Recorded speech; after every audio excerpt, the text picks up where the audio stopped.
I know you all have long to-do lists, but I hate wasting time so much that I have a to-don't list. Don't scroll on social media, don't check my phone in bed, and don't turn on the TV unless I already know what I want to watch. But last year, I found myself breaking all of those rules.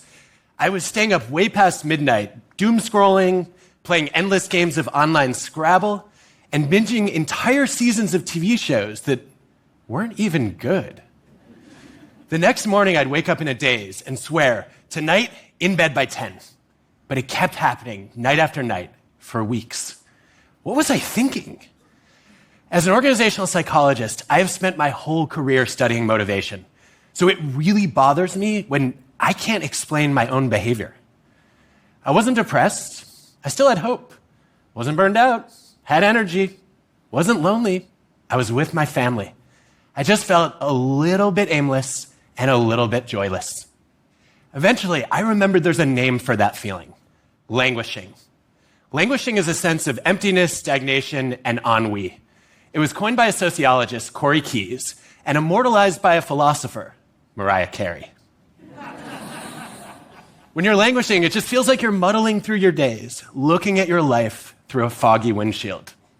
So I'm curious, how many of you have felt like that over the past few months?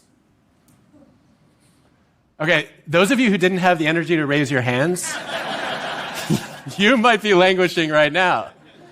And you over here who didn't laugh, you're definitely languishing. Strangely enough, some of you passed the quiz. Strangely enough, what rescued me from that feeling was playing Mario Kart. But let's back up for a second. In the early days of COVID, a lot of us were struggling with fear, grief, and isolation. But as the pandemic dragged on with no end in sight, our acute anguish gave way to chronic languish. We were all living in Groundhog Day. It felt like the whole world was stagnating. So I wrote an article to put languishing on the map. I called it The Neglected Middle Child of Mental Health, and I suggested it might be the dominant emotion of our time. And soon, it was everywhere. I was seeing it all over the media, being discussed by celebrities, by royalty. I've never seen people so excited to talk about their utter lack of excitement. And I think that naming languishing helped people make sense of some puzzling experiences. Why, even after getting vaccinated, people were having trouble looking forward to the rest of the year. Why, when National Treasure came on TV, my wife already knew all the words by heart. And why I was staying up way too late, falling victim to what's known as revenge bedtime procrastination.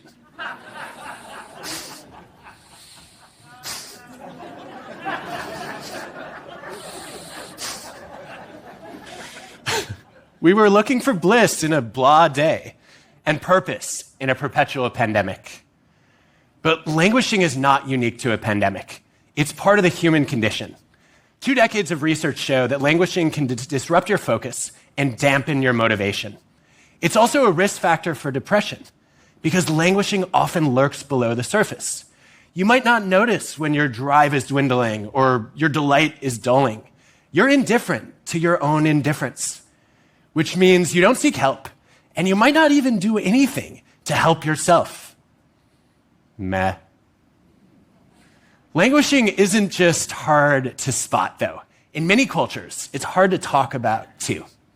When people ask, "How are you?"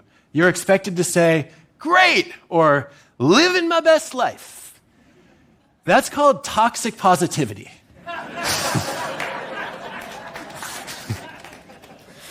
It's the pressure that we face to be optimistic and upbeat at all times. If you say, "I'm just okay," then people might encourage you to look on the bright side or count your blessings, which isn't just annoying. It can actually be bad advice. Can I get 2 volunteers? I will cold call if I have to. Don't all jump at once. Okay, right over here. You can come up to a mic. And can I get another volunteer? Right over there, up to this mic, please. Round of applause for our 2 volunteers. Hi, what's your name? Martin. Martin, thank you. Can you tell us 3 good things about your life, please? I'm married, and I'm healthy, and I'm happy. All right, I'm glad the marriage came in first. Well done. Okay, over here, what's your name? Lee.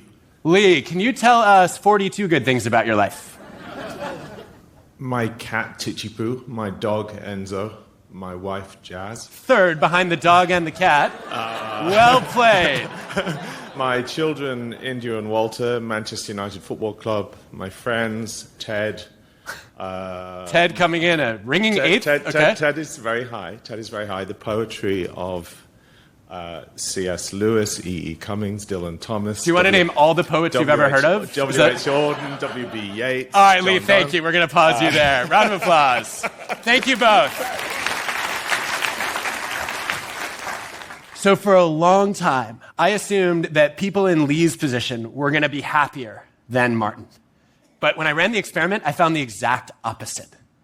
That people who are randomly assigned to count more blessings are actually, on average, less happy because you start to run out of things to be optimistic about. And if you don't know that many poets, right, the harder it is to find good things about your life, the more you feel like, well, maybe my life isn't that good. In the early days of the pandemic, researchers found that the best predictor of well-being was not optimism. It was flow. Flow is that feeling of being in the zone, coined by the psychologist Mihai Csikszentmihalyi. It's that state of total absorption in an activity. For you, it might be cooking or running or gardening, where you lose track of time and you might even lose your sense of self. Flow is the appeal of a Netflix binge, because you get transported into a different world and immersed in a story. But binging is a temporary escape from languishing, not a cure. At best, it leaves you with a bunch of asymmetric relationships. You might love hanging out with your friends Chandler, Arya, Dwight, Buffy. Buffy, anyone? Joe Exotic? Peppa Pig? But they don't know you exist. Binging is passive engagement in a fictional world. Peak flow depends on active participation in the real world, which is why I was so surprised to find my flow while driving a cartoon car in a Nintendo game. When the pandemic first started, all three of our kids were home in online school, and that lasted for a full year. It was not easy. One day, we found this on our 6-year-old's report card.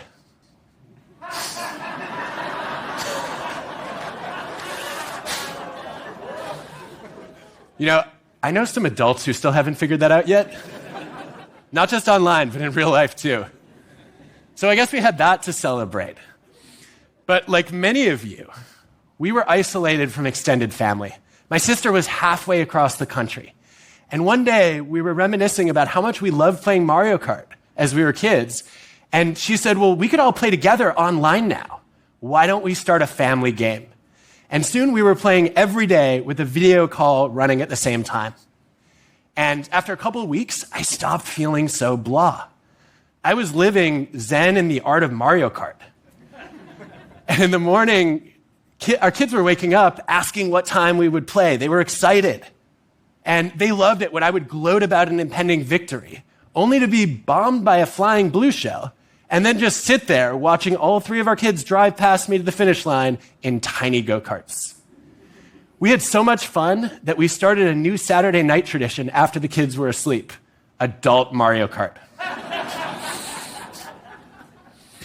So after reflecting on that experience, I'm proud to present to you for the first time my Mario Kart theory of peak flow. It has 3 conditions: mastery, mindfulness, and mattering. Let's start with mastery. Mastery is something a lot of us have been having a hard time finding lately. Psychologists find that at work, the strongest factor in daily motivation and joy is a sense of progress. We find that our happiness depends in Western cultures more on how our projects are going today than how they went yesterday. That's why Nike says, just do it. I guess if Nike had been started in a more past-focused country like China, their slogan would be, just did it. If languishing is stagnation, flow involves momentum. But mastery does not have to be a big accomplishment. It can be small wins. Small wins explain why I was drawn to online Scrabble, for the rush of playing a 7-letter word. Small wins make sense of why so many people were thrilled to bake their first loaf of sourdough bread. And small wins explain why one engineer spent an entire afternoon mastering the art of stacking M&Ms on top of each other. Let's take a look. All right, this is going to be harder than I first thought.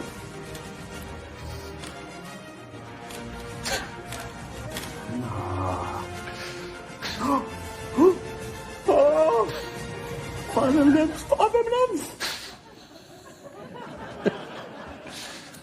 Turns out that was a world record.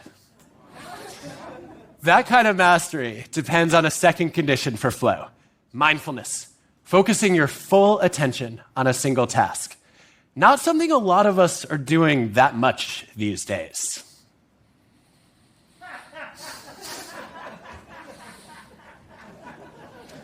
There's evidence that, on average, people are checking email 74 times a day, switching tasks every 10 minutes. And that creates what's been called time confetti, where we take what could be meaningful moments of our lives and we shred them into increasingly tiny, useless pieces. Time confetti is an enemy of both energy and of excellence. If we want to find flow, we need better boundaries.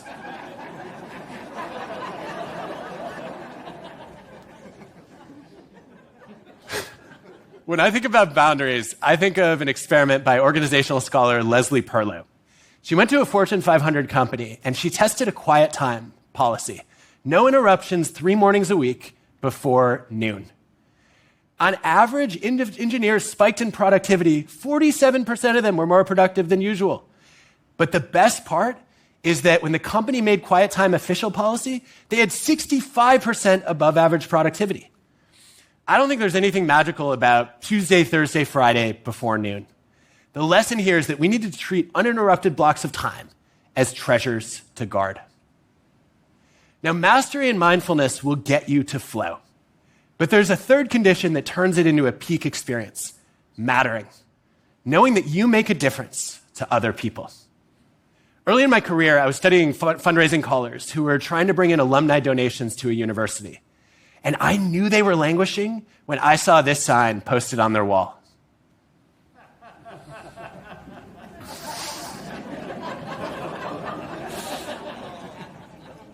I wanted to study how to show them that their work mattered. So I designed a series of experiments. And over the next month, one group of callers, on average, more than doubled in weekly time on the phone and nearly tripled in weekly revenue. What moved the needle was randomly assigning them to meet one student whose scholarship had been funded by their work. Now, instead of focusing on the monotonous process of making calls, they were absorbed in a meaningful purpose of helping to fund tuition. So think about the people who would be worse off if your job didn't exist. Those are the people who make your work matter. You need to know their names, their faces, and their stories. And you can find flow in projects that benefit them. This all explains why Mario Kart was such a great experience for me. It gave me a feeling of mastery, the sweet satisfaction of a perfectly placed banana peel for my sister to slip on. It required mindfulness too. My brother-in-law was the best player. Beating him demanded total concentration, especially when my kids were ganging up with him against me. And it wasn't just a game, it mattered. Over the past year, we've all felt helpless in one way or another. I felt helpless to fix COVID. I couldn't even do that much to make online school better, and I'm a teacher. But in Mario Kart, I felt helpful. I was able to give my kids something to look forward to when we couldn't go anywhere. I was able to keep my family close when we were far apart. We normally think of flow as an individual experience, but playing Nintendo, we were all immersed together. And although we don't play daily anymore, I feel closer to my sister and my brother-in-law than I ever have before. I learned that love is not the frequency of communication. It's the depth of connection. I also realized that the antidote to languishing does not have to be something productive. It can be something joyful.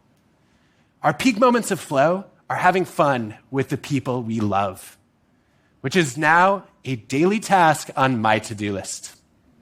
So what's your version of Mario Kart? Where do you find mastery and mindfulness with the people who matter to you? I think we need to rethink our understanding of mental health and well-being. Not depressed doesn't mean you're not struggling. Not burned out doesn't mean you're fired up. When someone says, "How are you?" it's okay to say, "Honestly, I'm languishing." Or if you can only muster one syllable, meh. And when you're ready, you can start finding the flow that lights a path out of the void. Thank you.